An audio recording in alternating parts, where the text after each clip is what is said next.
Hello and welcome to another video. In this video we are going to be wrapping up with the car electronics repair system.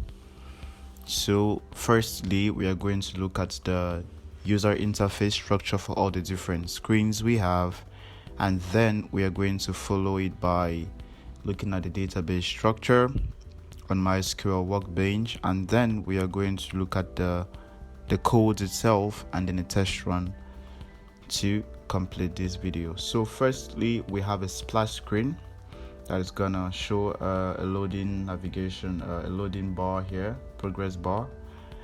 Then it's gonna take us to we have an admin login page right here. It's loading in a bit. We have an admin login page. This is it to log in as an admin, and we have a link to log in as a technician as well. So let's load that as well. Technician login page. So this is how a technician login page looks like. And then we have the admin dashboard. So we have an admin dashboard like this. Then we have a technician dashboard as well. Let me load this up. We have a technician dashboard as this. Then the other ones, I think it's kind of like same with the previous video, but while we are doing a testing we are going to look more in depth into the UI. So right now let's have a look at the database structure we have here. We have a database called car repair system, and it has 5 tables. We have a table for admin user, that's just to store the admin details, so that we can do the login and fetch from the database and validate. Then we have customer table, customer ID, primary key, and it's not null, and we have the other ones as well. We have the maintenance table. We made the maintenance ID to be auto incremented. We have all of these, and we have the different foreign keys. We have the service table, and we have the technicians table as well. So after looking at this structure, let's look at the code. So there's something I want. This on the admin dashboard. Now we see we have these different numbers. See, we have these zeros here for all of this. This is just going to give us the total number from the different tables in the database. So the total services is going to count and give us the total. The total technicians the same, maintenance orders the same, and active technicians as well. So then we have a table here for the ongoing maintenance that is going to display only the maintenance with the status ongoing. Then we have technicians. It's going to show the technicians. So the way this works is when a maintenance record is created, a technician, because the record is created and assigned to a technician, so a technician is going to log into his portal and he's going to accept the request. So when he accepts the request, he can change the status of the maintenance, and it's going to reflect on the admin dashboard over here. So let's take a look at the code for, let's say we have, add new customer. I have like a little form here, like adding a new customer. Let's look at the source code. So we have the different connection and statement and result set. We have all the values and they're all set to null. Then we have the add customer button here. It's just going to check if all the fields are empty. It's going to say you need to fill out the fields, and it's going to have, we have the connection here. We prepare the statement, and we're going to say insert into the customers table, and we have all of them here is collecting them from the text fields like this.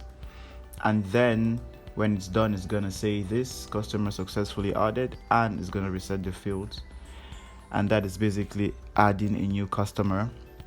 So we can come to the customer list, and this is it. We can add a customer here as well. We can do the update, the delete, and the clear. So let's have a look at the codes as well. So the add customer is the same.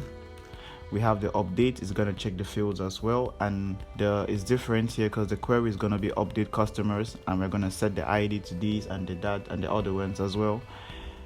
And when it's done, it's going to give us a message, and it's going to reset, and it's going to, then we have the delete action as well, so deleting from the customers table.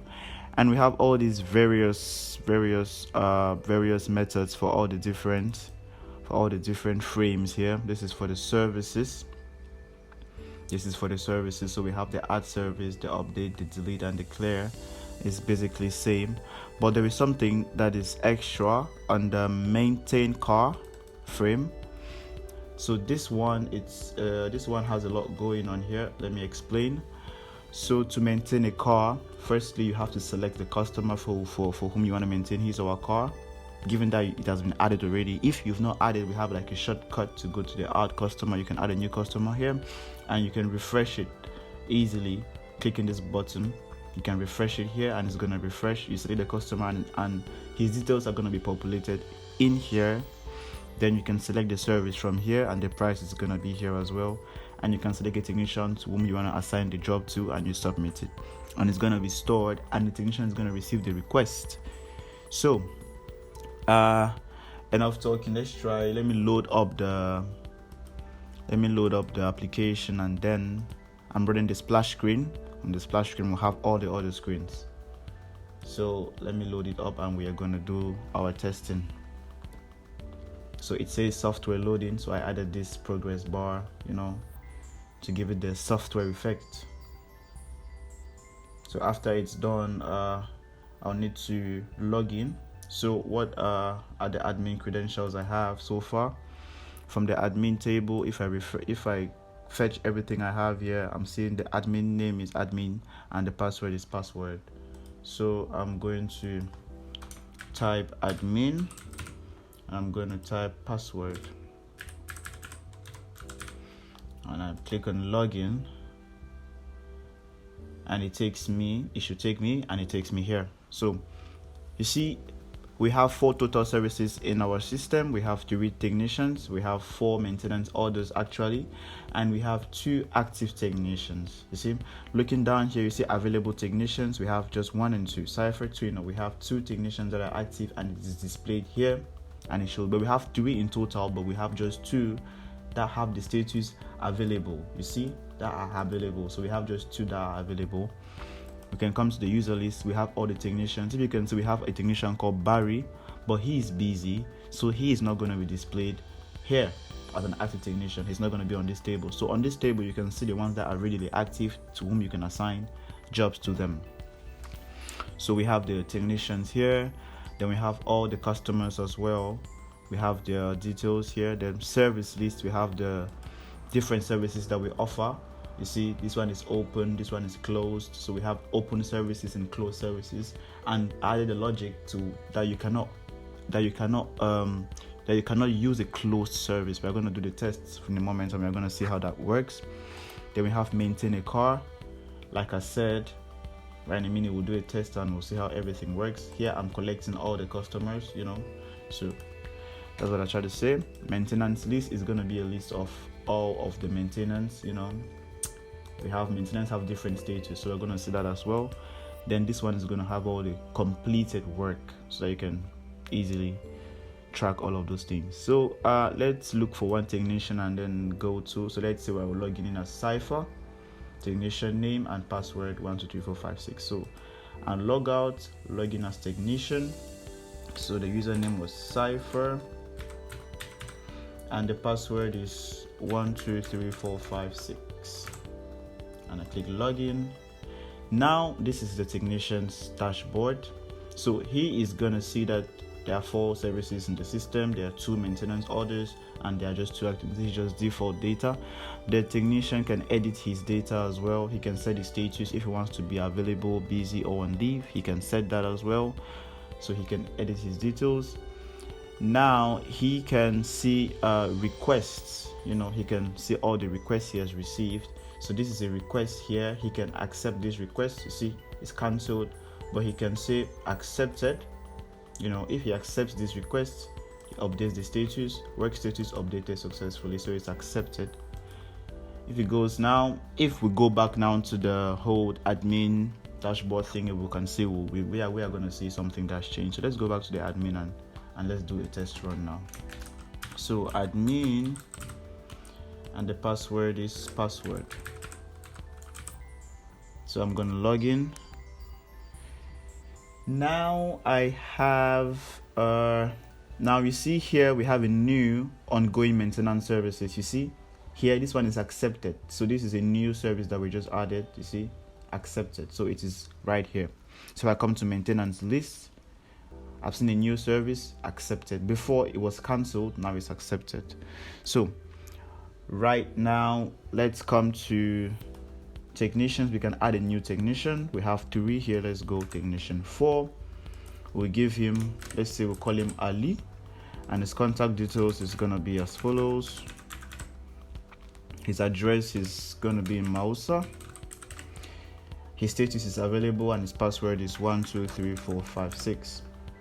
We add this technician successfully. Let's say Ali lives in somewhere else, but we'll not do that. The update is going to work. Or let's say we can delete Ali if we want to. You can only delete it, so all of them work. I can clear all the fields and it works as well.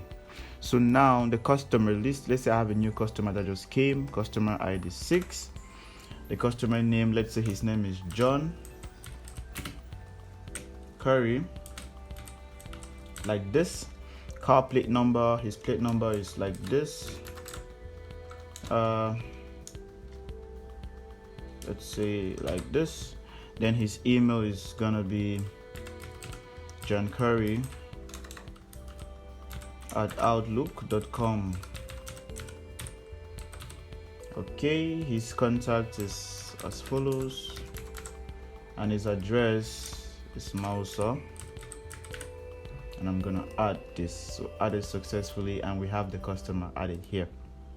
We can update, we can add numbers here and update. Updated successfully. We can delete it as well, and we can clear all the fields if we want to, and we clear. So now service list, we have the available services in the system. I'm going to leave this as it is because these are the services I have already. So we are going to test and use these services. All these methods work. Let's go over to maintaining the car because that's the main thing we have. So if I go to this drop down, I have John Curry I just added. Okay, but let's say I want to add a new customer. I want to use a customer, but he is not in this list. I can quickly click on add customer. We have this nice pop-up that comes. I can add a new customer. Let's say ID 7. Customer name is gonna be Aisha. Plate number is gonna be like this. Contact. The email is gonna be aisha@gmail.com, and his address is Left Kosher.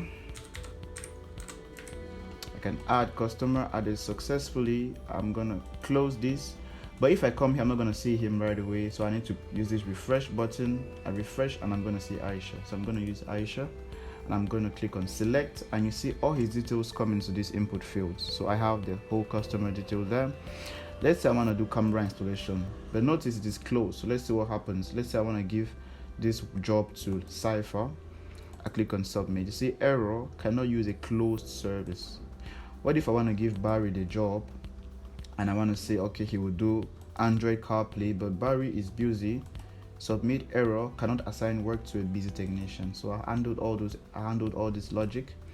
Okay, we'll do camera, CarPlay installation, and I'm going to do Cypher since it's available, and I submit record added successfully.